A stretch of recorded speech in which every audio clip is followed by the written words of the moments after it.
بسم اللہ الرحمن الرحیم الحمد للہ رب العالمین والعاقبۃ للمتقین والصلاة والسلام علی سید الانبیاء والمرسلین وعلی آلہ وصحبہ اجمعین اما بعد۔ قواعد زبان فارسی، ہم مرکبات کے درس میں داخل ہو چکے تھے اور طویل اسباق ہم نے مرکب اضافی اور مرکب توصیفی کے پڑھے، اور خاص کر جو مرکب اضافی ہے اس میں اضافت کی خصوصی اقسام اور ان کے ضمن میں کچھ چیزیں پڑھیں، تو امید ہے وہ آپ کو ذہن نشین ہو گئی ہوں گی۔ اب ہم تھوڑا سا اسم کے حوالے سے کچھ ضروری معلومات پڑھیں گے، اور اس کے بعد پھر ہم مرکب مفید، چونکہ جو مرکب اضافی ہو یا مرکب توصیفی ہو یہ غیر مفید مرکب ہیں، تو مرکب مفید کی طرف پھر منتقل ہوں گے، اور کچھ اسباق مرکب مفید سے پہلے اس کے لیے معاون ثابت ہوں گے۔ ویسے ارادہ تھا آج کہ میں ذوالحال اور صلہ موصول اور بدل مبدل من ہو اور اس طرف منتقل ہو جاؤں، لیکن چونکہ حال ذوالحال اور صلہ موصول اور اس طرح کے جملوں میں ہمیں کچھ ضروری حروف و الفاظ کی اسماء کی ضرورت ہوگی، تو ہم پہلے ذرا ان کو ازبر کر لیتے ہیں اور پھر آگے منتقل ہوتے ہیں۔ جیسا کہ ہم نے پڑھا ہے کہ اسم کی عموماً 3 قسمیں ہیں، اس میں مشتق ہے، اس میں جامد ہے اور اس میں مصدر ہے۔ اور مشتق اور مصدر کے حوالے سے پھر ہم نے تفصیل بھی پڑھی، مصدر کی اقسام بھی پڑھی، اور مصدر سے تعلق رکھنے والی ضمنی معلومات بھی ہم نے پڑھی۔ پھر جو مشتق ہے، اس میں مشتق اس کو بھی ہم نے تفصیل سے پڑھا، اس میں فاعل، اس میں مفعول، اس میں حالیہ، اس میں آلہ، اس میں ظرف، حاصل مصدر، تو یہ سارے مشتقات بھی ہم نے تفصیل سے پڑھ لیے۔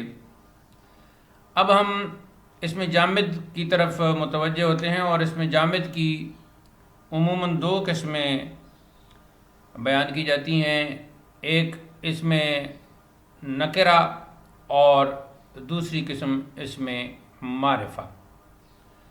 تو آج اس کی ہم تفصیل پڑھیں گے۔ تو آپ لکھیے جی اس میں جامد کی اقسام۔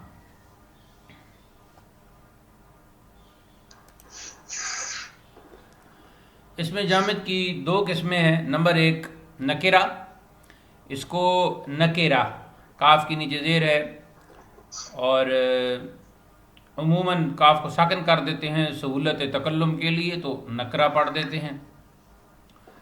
اور دوسری قسم ہے جی نمبر 2 معرفہ، تو معرفہ میں بھی را کے نیچے کسرہ ہے، یعنی را مکسور ہے، اس کو بھی ہم اردو والے سہولت کلام کے لیے را کو ساکن کر کے معرفہ پڑھ دیتے ہیں۔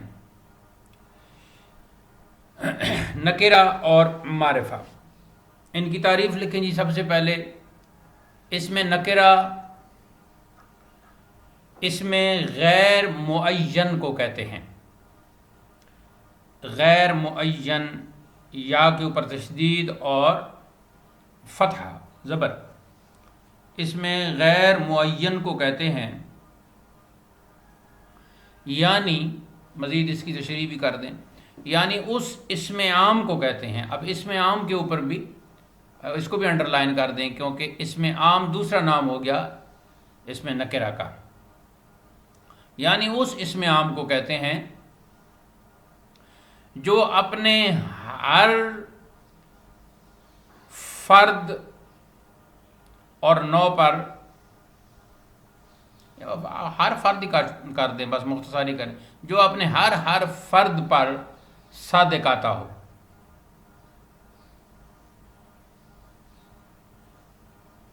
جیسے مرد،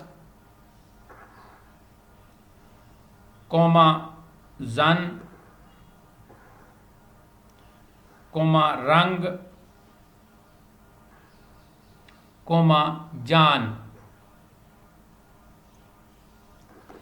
اب دیکھیں جتنی جب مرد بولا جائے گا تو یہ اس میں غیر معین ہے، اس میں کوئی مرد سے مراد آپ نے پاکستانی مرد نہیں لیا، آپ نے مرد بول دیا، پاکستانی ہو، ہندوستانی ہو، ایرانی ہو، عراقی ہو، تورانی ہو، فارانی ہو، فارابی ہو، فاریابی ہو، جہاں کہیں کا بھی ہو وہ اس سے مراد ہوگا، اس لیے کہ یہ اس میں غیر معین ہے، یہ اس میں نکرہ ہے۔ آپ یہ نہیں کہہ سکتے کہ میں نے مرد کہا ہے تو اس سے مراد پاکستانی مرد مراد ہے، یا اس سے ہندوستانی مرد مراد ہے، یا اس سے مدینہ منورہ کا مرد مراد ہے، یا مکہ معظمہ کا، یا بغداد شریف کا، یا بریلی شریف کا، نہیں، بلکہ اس سے کوئی بھی مرد مراد ہو سکتا ہے۔ ایسی زن کہا، یہ بھی اس میں غیر معین ہے، زن بمعنی عورت، جہاں کہیں کی بھی کوئی عورت ہو، افریقہ کی ہو یا امریکہ کی ہو، اس پر اس کا اطلاق ہوگا، یہ اس پر صادق آئے گا۔ پھر رنگ آپ نے کہا تو کوئی بھی رنگ اس سے مراد ہو سکتا ہے، آپ رنگ کہہ کر اس سے نیلا پیلا مراد نہیں لے سکتے جب یہ اس میں نکرہ ہے، کیونکہ یہ اس میں غیر معین ہے اور اس میں عام ہے۔ پھر ہم نے اس کی تعریف میں کہا کہ وہ اپنے ہر فرد پر صادق آتا ہے۔ تو دیکھیں مرد جب آپ نے بولا تو ایک فرد پاکستانی مرد، دوسرا فرد اس کا ہندوستانی مرد، تیسرا فرد اس کا عربی مرد، چوتھا فرد اس کا فارسی مرد، تو جتنے بھی اس کے افراد ہیں ہر فرد پر یہ صادق آئے گا۔ اب نکرہ اور معرفہ ہونے کے حوالے سے یہ جتنے بھی جو صفت کے طور پر لفظ استعمال ہوتے ہیں نا، یہ بھی نکرہ ہیں، یہ بھی نکرہ ہوتے ہیں، جیسے آپ اس کے ضمن میں لکھیں۔ اور اس میں صفت، اچھا یہ جو پنجابی میں تو ہم صفت بھی کہہ دیتے ہیں، لیکن یہ اس کا جو تلفظ ہے وہ کیا ہے؟ صفت، یعنی کہ فا کے اوپر زبر۔ اس میں صفت ہمیشہ نکرہ ہوتا ہے، جیسے سیاہ، زرد، پھر دوسری انداز سے لیں خوب، خراب، زشت کا معنی برا، تو یہ سارے کلمات لکھ لیں، یہ تمام اسماء صفات ہیں، ٹھیک ہے جی۔ اور یہ اسماء صفات کیا آتے ہیں؟ یہ نکرہ آتے ہیں۔ تو یہ ایک قانون ہم نے پڑھ لیا کہ جتنے بھی اسماء صفات اس طرح کے استعمال ہوتے ہیں، صفات سے مراد تو آپ کو پتہ ہی ہے نا کہ کیفیات جن میں بیان کی جاتی ہیں مختلف۔ اب ہم آتے ہیں جی معرفہ کی ڈیفینیشن کی طرف۔ معرفہ اس اسم ذات کو کہتے ہیں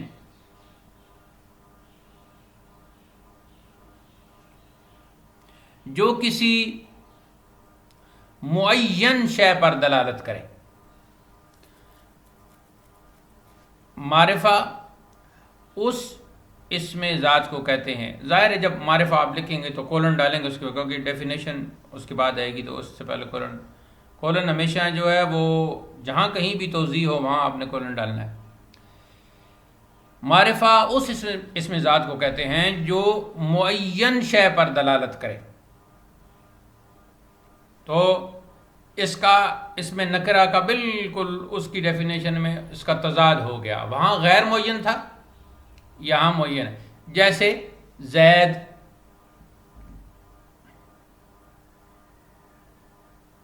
اس کے بعد لکھیں جی اٹک، اب فارسی میں اس کو اتک پڑھیں گے، یعنی تا کے ساتھ اتک۔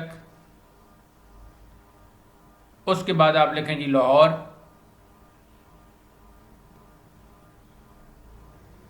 اور پھر لکھیں جی بریلی، اس کے بعد لکھ دیں جی جمنا، اور اس کے بعد فرات لکھ لیں۔ تو یہ کیا ہیں؟ یہ معرفہ ہیں، یہ معین۔ کیا مطلب؟ کہ زید سے مراد زید کی ذات ہے، اتک سے مراد اتک ہے، لاہور سے مراد کراچی نہیں لاہور ہے، ٹھیک ہے جی۔ بریلی سے مراد آگرہ یا دہلی نہیں بلکہ بریلی ہے۔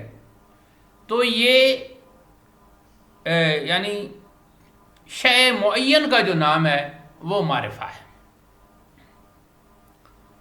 اب ہم جیسے کہ مرکب اضافی میں ہم نے مرکب کی تعریف اور اس کی مثالیں پڑھی تو ساتھ ہی اس کی اقسام تھیں. تو اسی طرح اس میں معرفہ کی کئی اقسام ہیں، تو کچھ ضروری اقسام ہم پڑھیں گے. تو نیچے لکھیں جی اس میں معرفہ کی اقسام.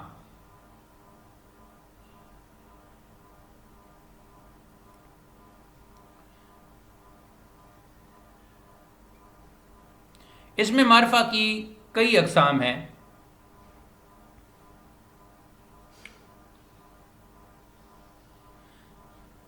جیسے آگے پھر نمبر 1 نمبر 2 ایسے لکھتے جائیں. جیسے نمبر 1 علم،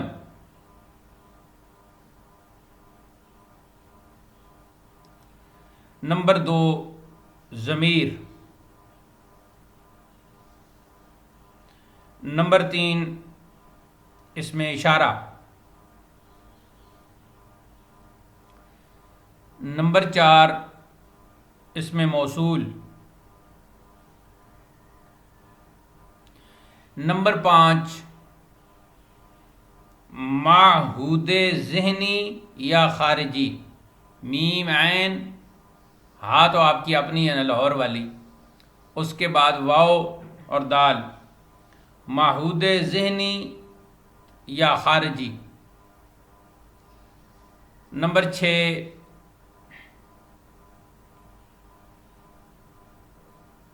منادہ کر لیں، منادہ. نمبر 7 وہ اسم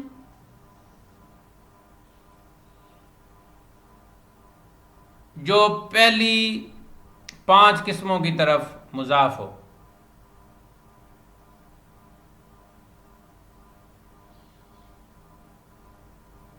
یعنی عام تو وہ نکرہ ہوگا، لیکن ان 5 قسموں کی طرف جو پہلے لکھوائی ہیں نا، علم ہے، ضمیر ہے، اشارہ ہے، موصول ہے، موضوع ذہنی، تو وہ پھر خود بخود معرفہ ہو جائے گا.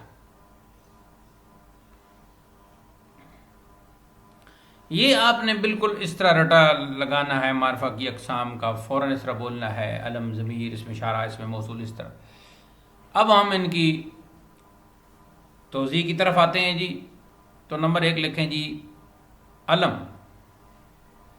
اس کے ذرا عین اور لام کے اوپر فتحہ لگا لیں، مفتوح دونوں کو کر لیں.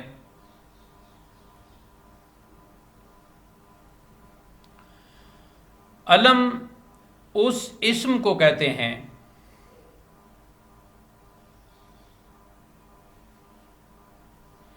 جو کسی معین شخص یا شے کا نام ہو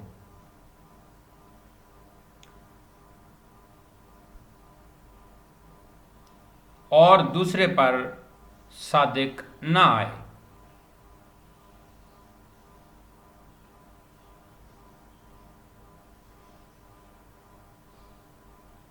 جیسے زید، ہم نے معرفہ کی جو مثال میں لکھوایا.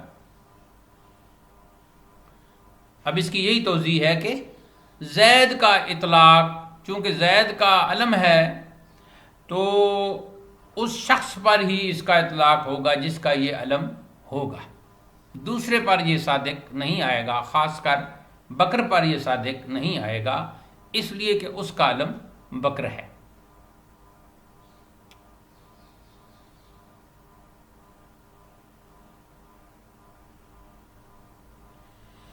اسی علم کو اسم خاص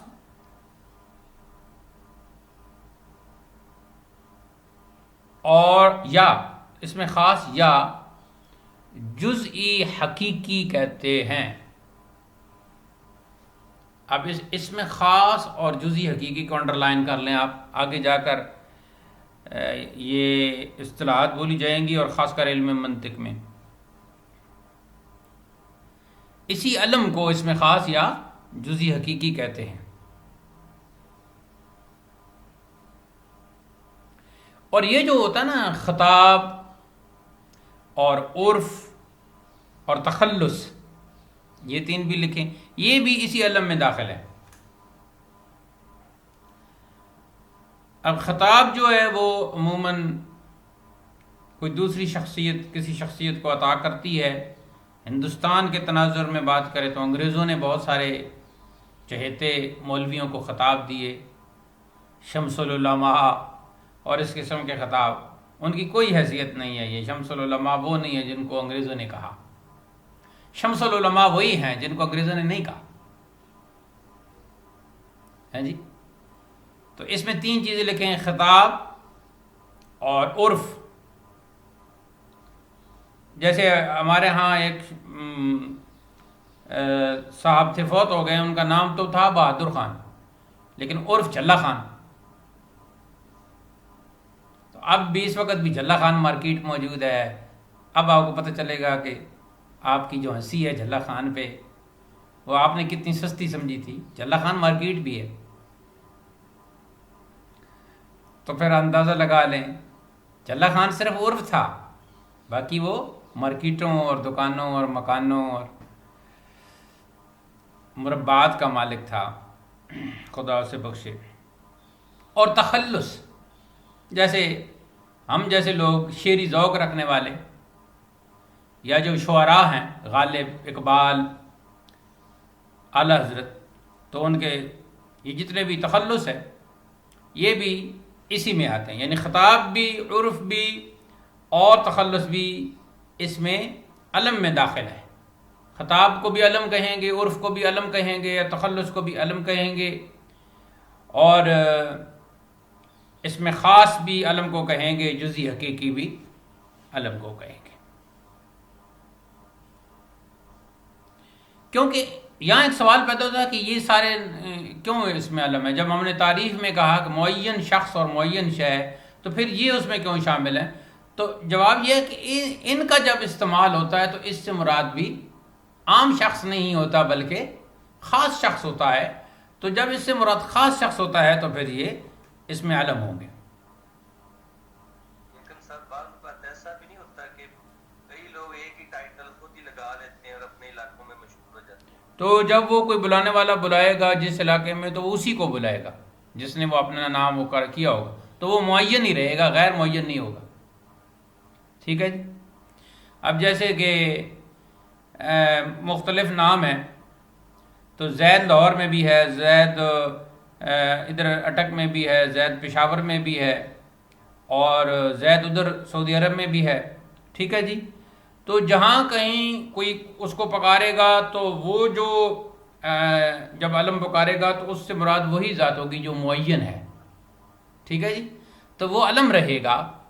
وہ اس میں یہ آپ کہہ سکتے ہیں کہ ایک علم جو ہے وہ مشترک ٹھہرا، یہ علم اس کا بھی ہے، یہ علم اس کا بھی ہے، یہ علم اس کا بھی ہے، یہ تخلص اس کا بھی ہے.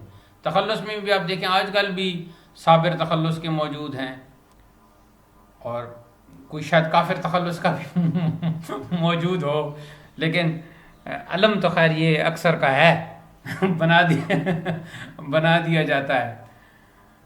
تو یہ ہے کہ وہ معین خود بخود ہو جاتا ہے جب آپ اس کا عرف یا اس کا تخلص جو بھی آپ لے رہے ہوتے ہیں. اور کنیت بھی جو دراصل ہوتی ہے وہ بھی ایک قسم کا نام ہی ہے. تو وہ کنیت پھر آگے اس کی تفصیل تو پھر کبھی انشاءاللہ پڑھیں گے. تو زیادہ تر تو کنیت جو ہے وہ اس میں ابوت یعنی والد کے حوالے سے اس میں ہوتا ہے، لیکن شجاعت، بزرگی، اس حوالے سے بھی کچھ کنیتیں ہیں. ہمارے ہاں دور حدیث کرنے والوں کو بھی محدث اعظم جو ہے وہ کنیت عطا کرتے تھے. تو یہ ایک الگ سلسلہ ہے. جیسے کہ آپ صلی اللہ علیہ وسلم کی کنیت ابو القاسم ہے. ٹھیک ہے جی.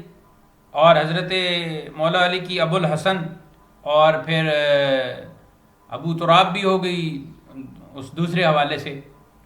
تو ابو الحسن تو جناب امام حسن کے حوالے سے ہے، لیکن ابو تراب وہ دوسری قسم میں داخل ہے.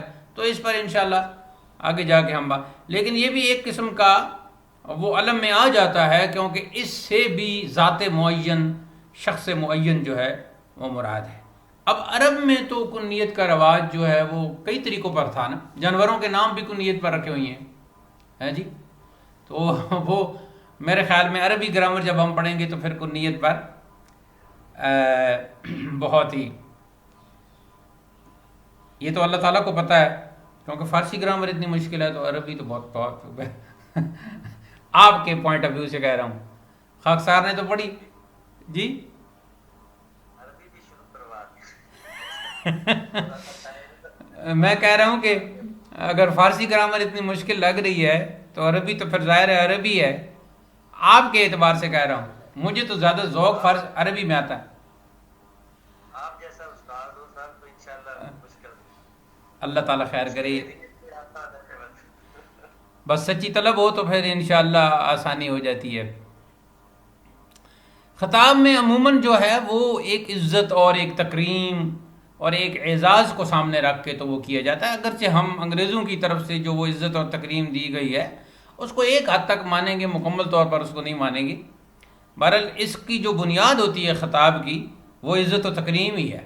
اب یہ شرف الدولہ، آصف الدولہ، یہ دولت کا جو لفظ ہے نا یہ حکومت کے معنی میں آتا ہے، تو ایسے ہی عالی جا، ذو القدر، اس قسم کے جو خطابات ہیں، تو کبھی ایسے بھی ہوتا ہے کہ اصلی علم جو ہے وہ دب کے رہ جاتا ہے اور خطاب یا عرف یا تخلص، اب ہر کوئی غالب غالب کہتا رہتا ہے، تو اسد اللہ خان ہے جی، طرز بے دل میں ریختہ کہنا اسد اللہ خان کی آمد ہے، تو اسد اللہ خان بہت کم لوگوں کو پتہ ہے۔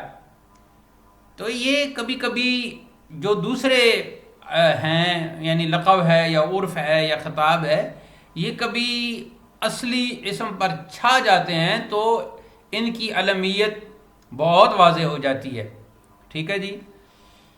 کبھی شاعر ہو اور شعراء میں تو اس کا تخلص ہی اس کا علم بن کے رہ جاتا ہے، اور عوام میں جو ہے وہ عرف ہی اس کا اصلی علم بن کے رہ جاتا ہے۔ اب حافظ شیرازی، شمس الدین تو بہت لوگوں کو، کم لوگوں کو پتہ ہے، لیکن حافظ سب کہتے ہیں حافظ شیرازی۔ مصلح الدین کا بہت کم لوگوں کو پتہ ہے، لیکن سعدی سب کو پتہ ہے، وہ ان کا تخلص ہے۔ اور جلال الدین، مولوی جلال الدین بہت کم جانتے ہیں، لیکن مولانا روم یا رومی جو ہے وہ زیادہ جانتے ہیں۔ تو یہ اس طرح وہ ہوتا رہتا ہے۔ اب ہم دوسری قسم کی طرف چلتے ہیں جی، میرے خیال میں نے ترتیب میں ضمیر لکھوایا دوسری قسم،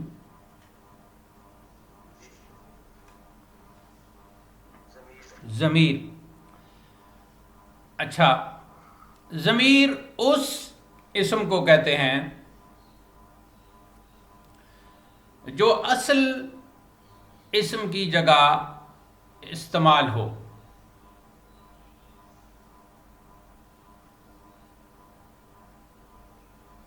ٹھیک ہو گیا جی۔ مثلا اصل علم ہے نا کسی کا، تو ایک دفعہ تو آپ نے اس کا علم استعمال کیا، بعد میں پھر اس کی طرف اشارہ کر کے کوئی اور اسم استعمال کیا، یعنی اس اشارہ کر کے نہیں بلکہ اس علم کی جگہ کوئی اور اسم استعمال کیا، تو وہ اس میں ضمیر کہلائے گا۔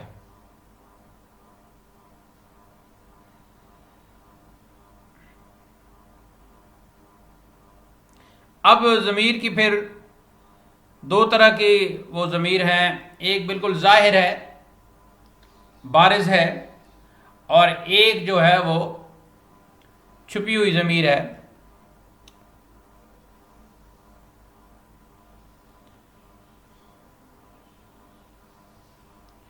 پھر مناسبت اس کی دوسری بھی دیکھی جاتی ہے کہ اگر غائب کے بارے میں بات ہو رہی ہے تو ضمیر غائب کی ہوگی، تو مخاطب سے جب بات ہو رہی ہے تو ضمیر مخاطب ہوگی، اور جب انسان خود گفتگو کر رہا ہے تو پھر ضمیر متکلم کی ہوگی۔ تو اس اعتبار سے یہ ضمیر کی قسمیں بھی ہو گئیں، ضمیر غائب اور ضمیر حاضر اور ضمیر متکلم۔ اب اس کے لیے مختلف فارسی میں تو مختلف انداز استعمال کی جاتے ہیں۔ ضمیر کا فارسی میں بہت ہی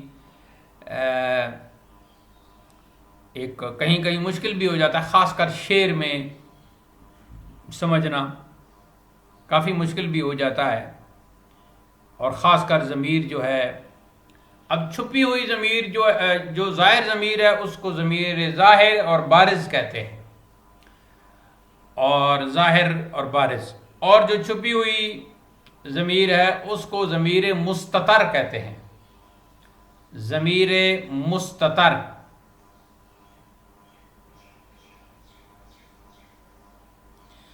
اب جیسے ہم گردان پڑھتے ہیں نا جی، تو اس میں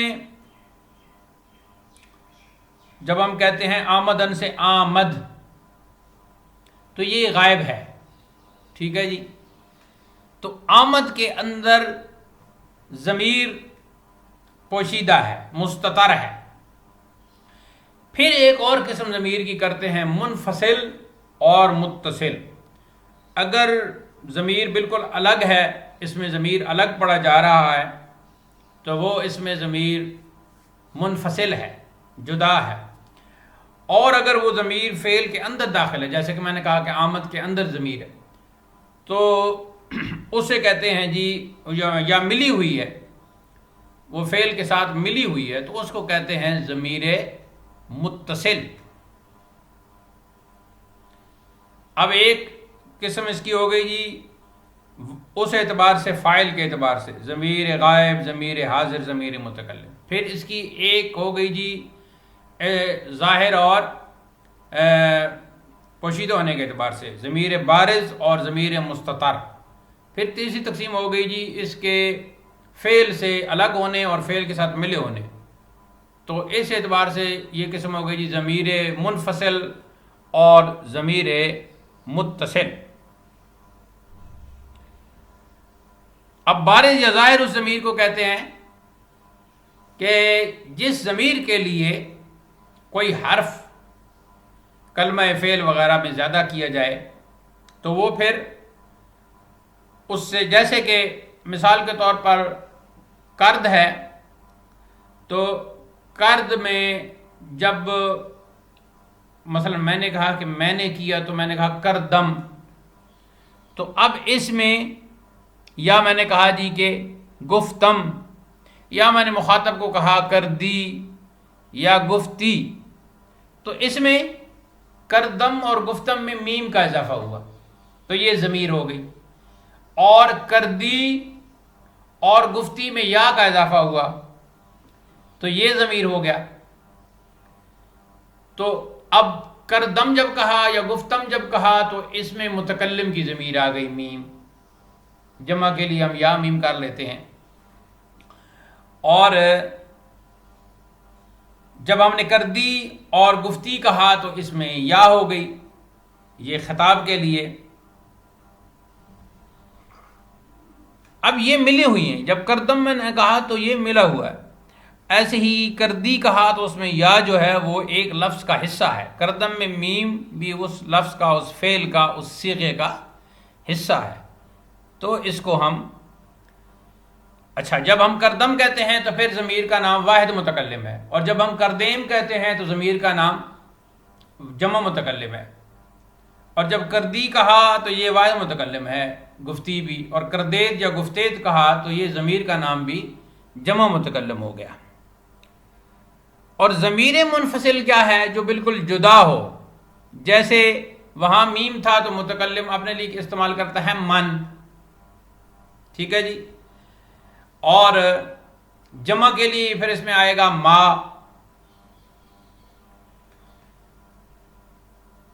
اور اسی طریقے سے او یا اس کے لیے آ، پھر ایسے تو، اس کو تو بھی پڑھ دیتے ہیں، اور شما، یہ سب آتے ہیں۔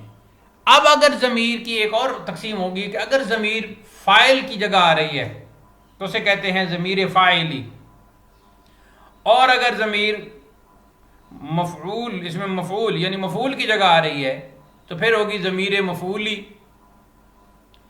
اور تیسری قسم بنے گی ضمیر اضافی، جب وہ کسی کی طرف اس کی نسبت ہو رہی ہے۔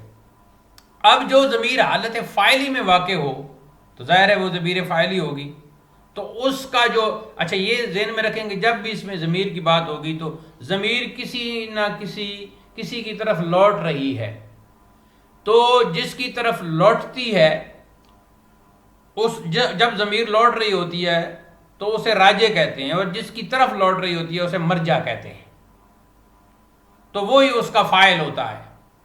اب ضمیر فاعلی جو ہے حالت فاعلی میں وہ راجع ہوگی اپنے مرجع کی طرف، اور اس وقت اس کا مرجع ہوگا فاعل۔ اور اب اس میں وہ کوئی شرط نہیں ہے متصل ہو یا منفصل ہو، صرف اس کی حالت جو ہے وہ فاعلی ہوگی۔ پھر واحد اور جمع کی رعایت اور حاضر اور غائب کی رعایت، متکلم کی رعایت، اس اعتبار سے دیکھا جائے تو پھر یہ 2 اور 2 4 اور 2 6 ہو گیا، ٹھیک ہے جی۔ اب جب ہم نے کہا گفتم تو اس میں کیا تھا، میم اس کی علامت ہو گئی ضمیر متصل کی، اور من اس کی علامت ہو گئی ضمیر منفصل کی، یعنی میں۔ اور جمع میں ہم نے کہا گفتیم تو اس میں منفصل ضمیر کیا ہوگی جی، ما، ہم۔ حاضر میں ہم نے کہا گفتی، اب گفت کوئی لے لیں، گفتی تو اس میں یعنی تو نے کہا تو اس میں آ گیا جی تو، اس کو تو بھی پڑھتے ہیں تو بھی پڑھتے ہیں۔ اور جب ہم نے گفتید کہا تو اس میں کیا آ گیا جی تم، تو اس میں شما آ گیا، ٹھیک ہو گیا جی۔ غائب میں گفت تو اس میں او، اچھا اس او کی جگہ جو ہے وہ بھی بولتے ہیں، وہ او کی جگہ وہ بھی بولتے ہیں، تو وہ کا معنی بھی وہ ہے، او کا معنی بھی وہ کا معنی بھی وہ۔ اب اگر او کہیں تو او شان بھی اس کی جمع کر دیتے ہیں، اور ایشان بھی اس کی جمع ہے، ایشان۔ اب ایشان وہ جمع، جیسے ہم دے کہتے ہیں نا، دے انگریزی میں، تو یہ ایشان ہو گیا، تو اس کو او شان بھی پڑھ دیتے ہیں۔ اب ہم اگر مثال کے طور پر صرف کہتے ہیں گفت تو اس میں ضمیر کون سی چھپی ہوئی ہے جی، مستتر کون سی ہے، او، یا اس کا دوسرا نام ہے وہ۔ اور جب ہم کہتے ہیں گفتن تو اس میں ضمیر کون سی مستتر ہے جی، کون سی چھپی ہوئی ہے، او شان یا ایشان۔ اور جب ہم اس کو ساتھ یعنی کہ ضمیر کو ساتھ لائیں گے، منفصل پڑھیں گے، تو گفت سے پہلے ہم لگا کے کہیں گے او گفت، اب ضمیر منفصل ہو گئی۔ اور یا ہم کہیں گے او کی جگہ وہ کہتے وہ گفت، ٹھیک ہو گیا جی۔ اور جمع میں جب ہم کہیں گے گفتن تو ہم کہیں گے اوشان گفتن یا ایشان گفتن۔ حاضر میں آئیں گے تو گفتی اگر پڑھیں گے تو پھر کیا ہو جائے گا، تو گفتی، ٹھیک ہے جی۔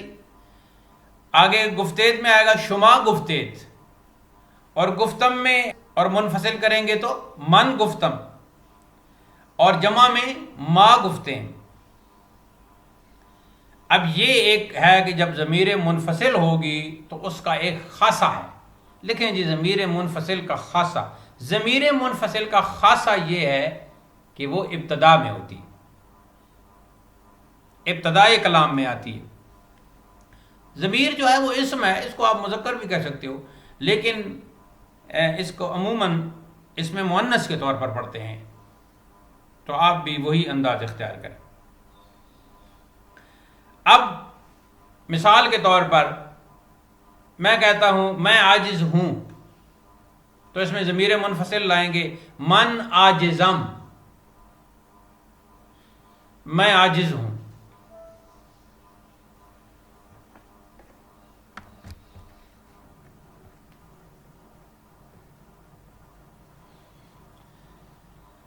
اور کبھی کبھی پورا جملہ یا پورا جواب کسی سوال کا صرف ضمیر سے ہو جاتا ہے۔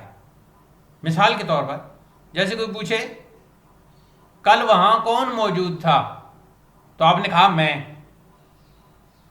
تو فارسی میں جواب آپ دیں گے تو کہیں گے من، تو صرف من کہنے سے پورا جملہ بھی بن جاتا ہے، یعنی صرف ضمیر کے استعمال سے بعض اوقات، جیسے اب ایک سوال کرتا ہے کوئی درخانہ کدام است، لکھیں جی، اب یہ میں نے پڑھا ہے درخانہ کدام است، تو اس کو ایرانی اور تھوڑا سا ٹیڑھا کریں گے درخوانے کدام است، وہ جہاں یہ دیکھیں نا خانہ پروانہ دیوانہ، اس ہا جو ہا لگی ہوتی ہے اس کو بھی زیر کی شکل میں پڑھتے ہیں، خونے دیوانے پروانے، اس انداز سے پڑھتے ہیں وہ. مجھے بہت برے لگتے ہیں وہ ان کے وہ انداز سخن جو ہے، خود نہیں انداز سخن. تو اب سوال ہے جی درخوانے کدام است. اب اس کا ترجمہ کیا ہوگا جی؟ گھر میں کون ہے؟ کدام کا معنی کون، گھر میں کون ہے. تو اب اگر آپ ہیں گھر میں تو جواب میں آپ پورا کہنے کے بجائے ایک درخوانا من ہستم کہنے کے بجائے آپ کہتے ہیں من. ٹھیک ہے جی. تو یہ کیا ہوا؟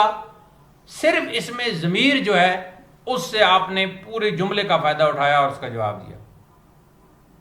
جیسے درخانہ قدام است کے جواب میں کوئی کہے من، یہ پورا لکھ لے. جیسے درخانہ قدام است کے جواب میں کوئی کہے من.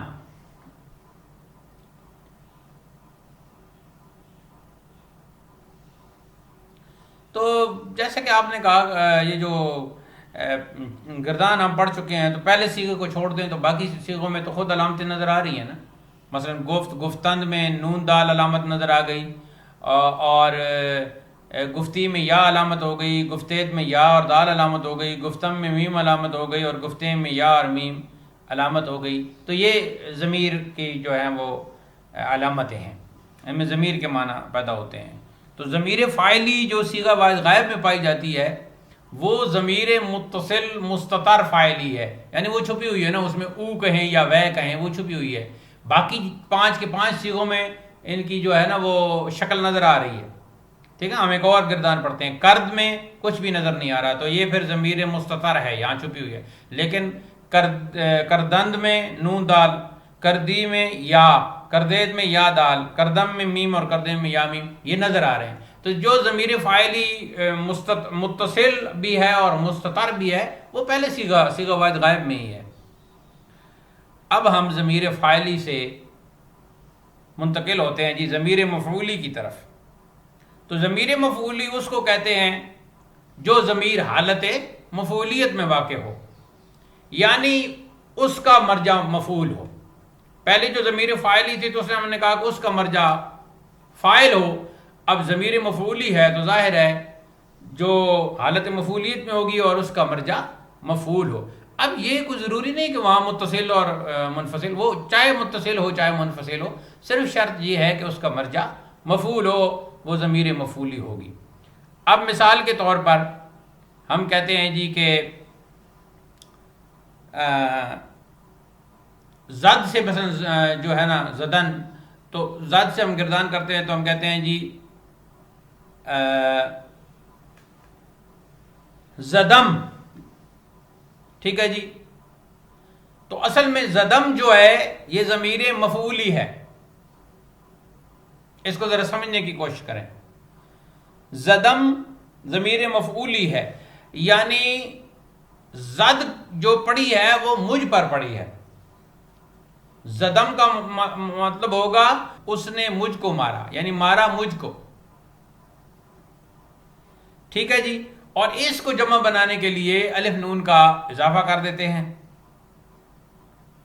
زدمان یعنی ہم کو مارا، زدم مجھ کو مارا اور زدمان ہم کو مارا. اب اس کو دوسرے انداز میں کیسے کہیں گے؟ مرا زد، یہ بھی لکھیں مرا زد، اس نے مجھ کو مارا، مرا زد. اور جمع کے لیے کیا کہیں گے؟ مارا زد.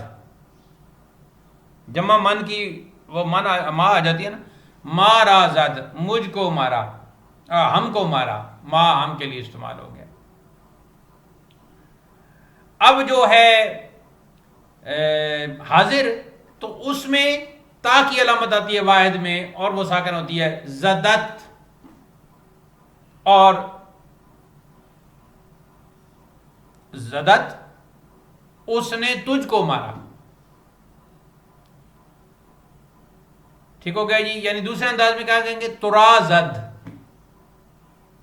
اس نے تجھ کو مارا. آگے ہے جی زدتان، زدت کی جمع کیا ہوگی؟ زدتان. شمارا زد، اس نے تم سب کو مارا. تو یہ ضمیر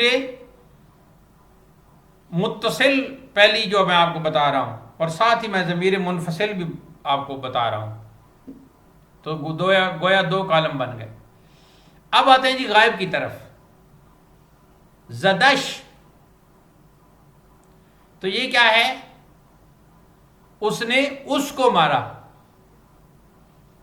یعنی اورا زد، اورا زد، اس کو مارا. یہ اب منفصل میں آپ اس طرح کہیں گے. متصل میں کیسے کہیں گے؟ زدش. اور منفصل میں کیا کہیں گے؟ اورا زد. یا دوسرے ویر آزد بھی کہہ سکتے ہیں، وے بھی میں نے لکھوایا نا، تو ویر آزد بھی لکھ لیں، اس کو مارا. اور جمع میں کیا کہیں گے؟ زدشان. زدش، زدشان، دال کے اوپر زبر پڑ کے زدشان، ان کو مارا.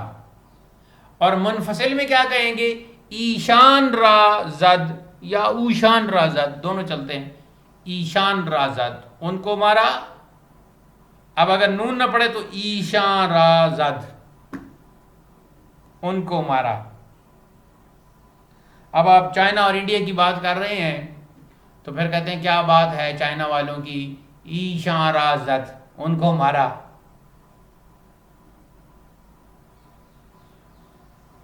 اروناچل پردیش اور اتراکھنڈ اور پتہ نہیں کیا کیا. تو اب آپ نے دیکھا ضمیر مفعولی متصل میں، غائب میں دیکھا تو شین اور شان اس کی جمع آ گئی. حاضر میں دیکھا تو تا اور تان اس کی جمع آ گئی. متکلم میں دیکھا میم اور مان اس کی جمع آ گئی. اسی طریقے سے آپ نے منفصل ضمیر مفعولی دیکھی، غائب میں او یا وے اور جمع اوشان یا ایشان. ٹھیک ہو گیا جی. اور حاضر میں ترا اور شما، اور متکلم میں مرا اور ما. اب ہم آتے ہیں جی تیسری قسم کی طرف، ضمیر اضافی. اس ضمیر کو کہتے ہیں جو مضاف الیہ کی جگہ پر واقع ہو.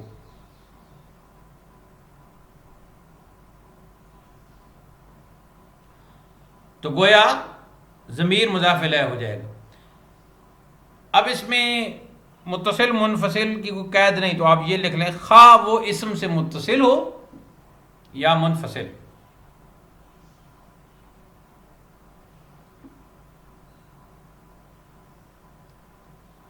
اب ہم آتے ہیں جی مثالوں کی طرف. تو پہلے غائب کی مثال لکھیں گے، ضمیر اضافی متصل اور منفصل دونوں کا کالم بنا لیں.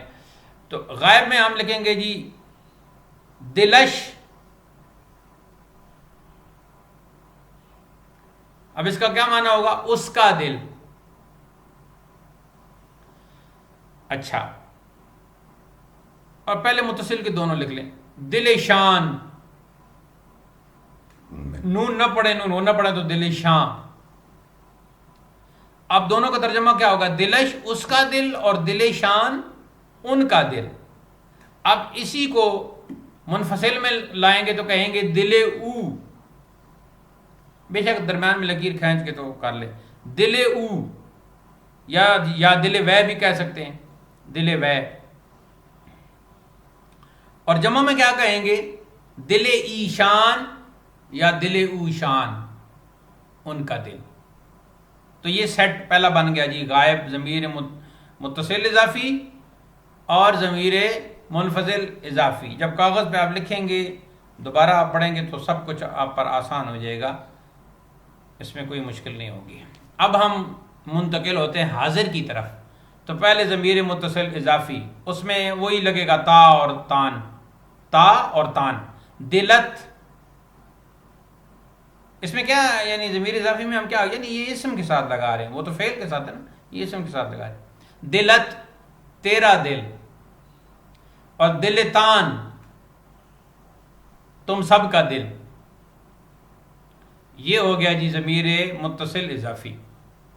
اب اس کے مقابلے میں ضمیر منفصل اضافی، دل تو، اس کو دل تو بھی پڑھتے ہیں کھینچ کے بھی، معروف. دل تو تیرا دل، اور دل شما، تمہارا دل یعنی تم سب کا دل. اب ہم اگلے سیٹ کی طرف آتے ہیں متکلم کے. ضمیر متصل اضافی دلم، میرا دل. اس میں کوئی نہیں اگر ضمیر متصل اضافی یا ضمیر منفصل اضافی، یہ اصطلاح آپ کو بھول جائے گی لیکن سٹائل آپ کو نہیں بھولے گا، وہ یاد ہی رہے گا. دلم، میرا دل.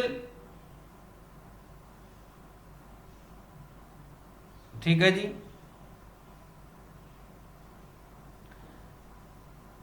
اب اس میں وہ ضمیر متصل اضافی میں جمع کا وہ انداز نہیں ہوگا. آگے منفصل میں آتے ہیں جی. دل من، میرا دل. اور جمع کے لیے جب کہنا ہوگا ہمارا دل تو کیا کہیں گے؟ دل ما، ہم سب کا دل. تو یہ ہو گیا جی ضمیر متصل اضافی جو اسم کے ساتھ متصل ہوتی ہے، اور دوسری ضمیر منفصل اضافی جو اسم کے ساتھ متصل نہیں ہوتی بلکہ اسم کے ساتھ علیحدہ الگ لکھی جاتی ہے. اب اس میں ایک نقطہ لکھ لیں کہ جو جمع کی ضمیر ہے جیسے دل تان یا غائب میں دل شان، یا منفصل کہیں تو دل ایشان یا دل اوشان، یا حاضر میں آئیں تو دل تو، دل شما. اس میں جو جمع کا ہے دل تان نمبر 1، نمبر 2 دل شان اور دل ما، یہ واحد کی جگہ پر بھی استعمال ہو سکتے ہیں. یہ واحد کی جگہ کیسے استعمال ہو سکتے ہیں تو جمع کے لیے؟ تو یہ علم بلاغت کا درس ہے. یہ اس کی تفسیر پھر علم بلاغت میں آئے گی کہ واحد کی ضمیر کو، جمع کی ضمیر کو واحد کی جگہ استعمال کرتے ہیں اور کیوں کرتے ہیں.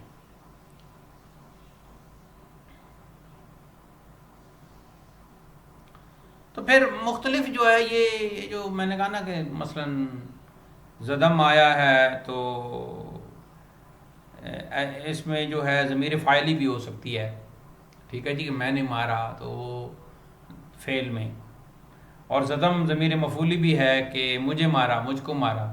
تو یہ پھر عبارت میں سمجھ آ جاتا ہے. ثاقب صاحب آپ سن رہے ہیں؟ کوئی نہیں سن رہے؟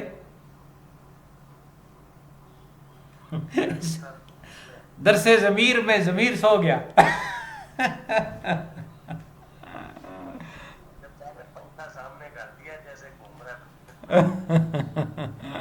یعنی درس اس میں ضمیر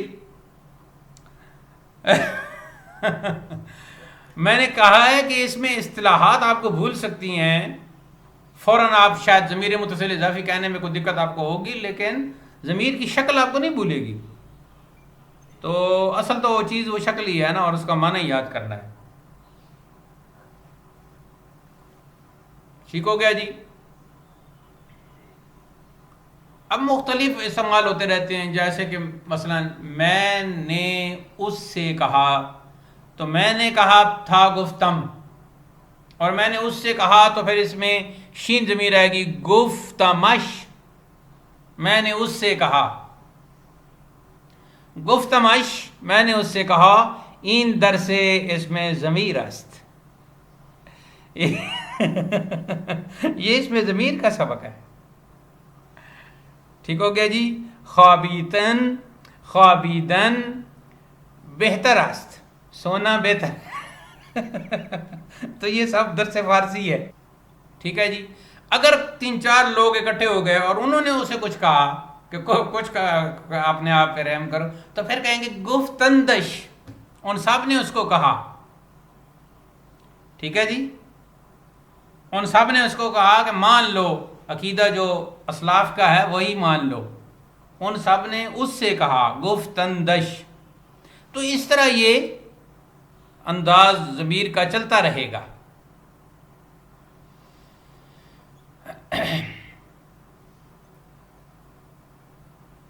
ماں جو ہے نا، ماں، یہ کبھی اس کی مزید جمع کر دیتے ہیں مایان. ماں کی جمع خاص کر جب فعل میں یہ استعمال ہوتا ہے تو وہاں مایان اس کی جمع بنا دیتے ہیں، کیونکہ عموماً جمع کے قواعد ابھی ہم نے نہیں پڑھے، وہ آگے جا کے ہم پڑھیں گے انشاءاللہ.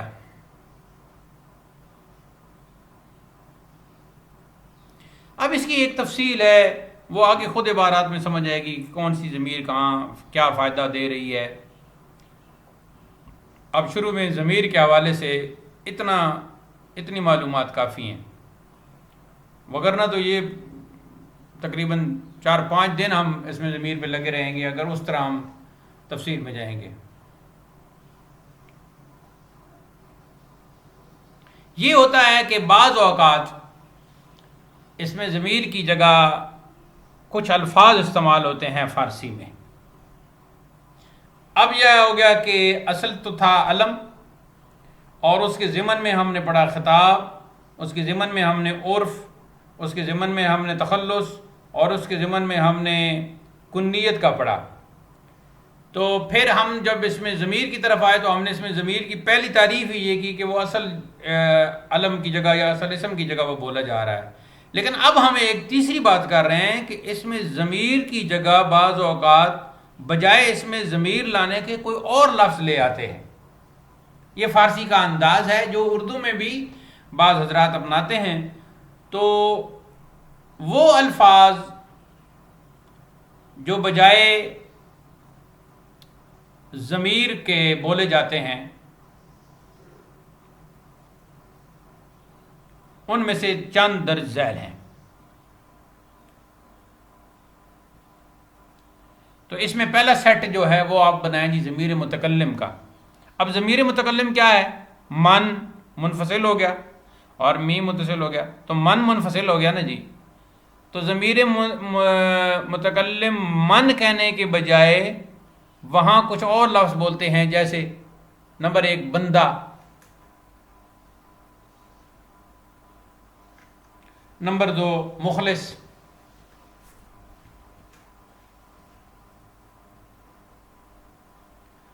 نمبر 3 فدوی،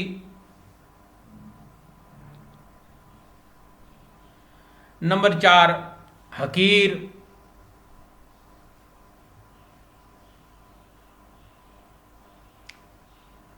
نمبر 5 اسی کو ذرا احقر الناس، تفضیل کل ہو گیا۔ اگلا نمبر جی احقر العباد،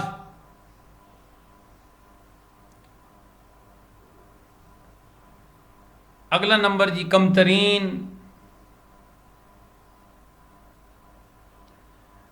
اگلا نمبر جی خیر طلب یعنی خیر کا طالب، اگلا نمبر جی خیر خواہ یعنی خیر چاہنے والا،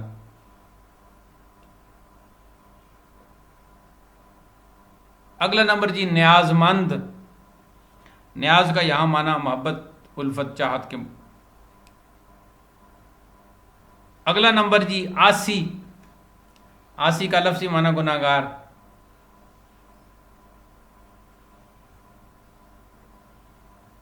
وہ عبد الباری آسی اور پروفیسر محمد حسین آسی وہ سین کے ساتھ ہیں۔ عبد الباری آسی شارع کلام غالب۔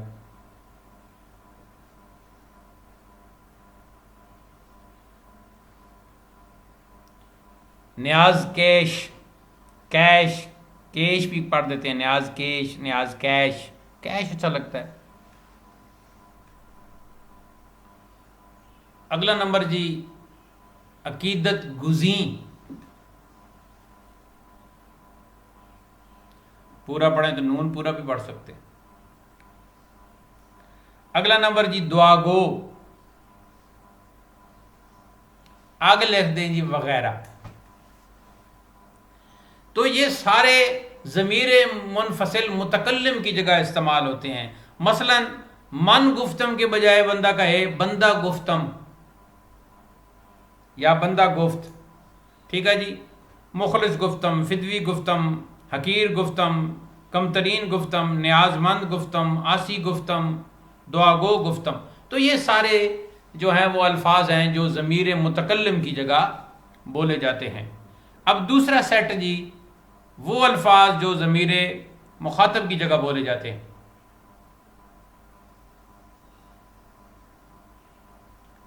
ان میں پہلا ہے جی جناب، جیم کے اوپر زبر، جناب۔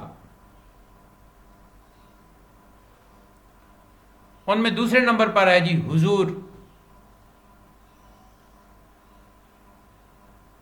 اب یہ آپ نے فیصلہ آپ نے کرنا ہے کہ آپ نے ان کا استعمال کس مخاطب کے سامنے کیسا کرنا ہے. آگے جی تیسرا ہے قبلہ من.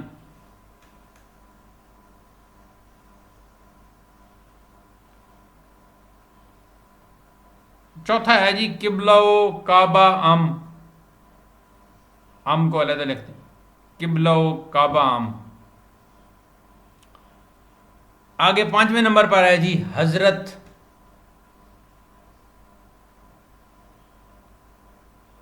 تو اب یہ یعنی یہ ضمیر مخاطب ہیں، یعنی یہ ضمیر مخاطب کی جگہ جو استعمال ہوتے ہیں تو وہ ضمیر مخاطب کہلائیں گے. اگلا ہے جی پیر و مرشد.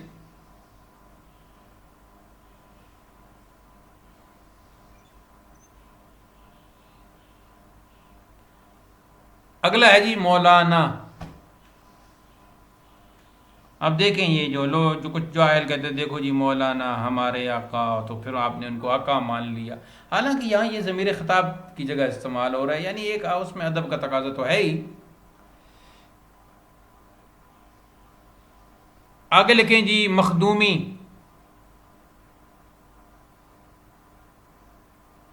اگلا نمبر ہے جی مکرمی.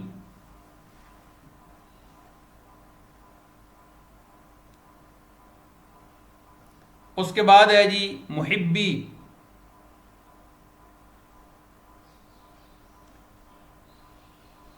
اس کے بعد ہے جی عزیزی.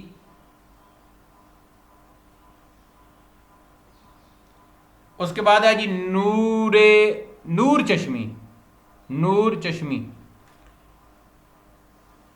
نور چشمی بھی پڑھ سکتے ہیں لیکن نور چشمی ٹھیک ہے، نور چشمی بھی پڑھیں تو کوئی حرج نہیں. اگلا نمبر ہے جی برخوردار.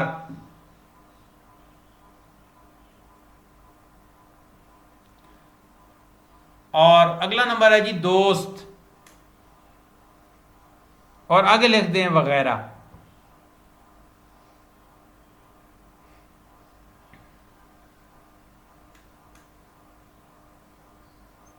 اب اگلا سیٹ ہے جی وہ الفاظ کلمات جو ضمیر غائب کی جگہ استعمال ہوتے ہیں.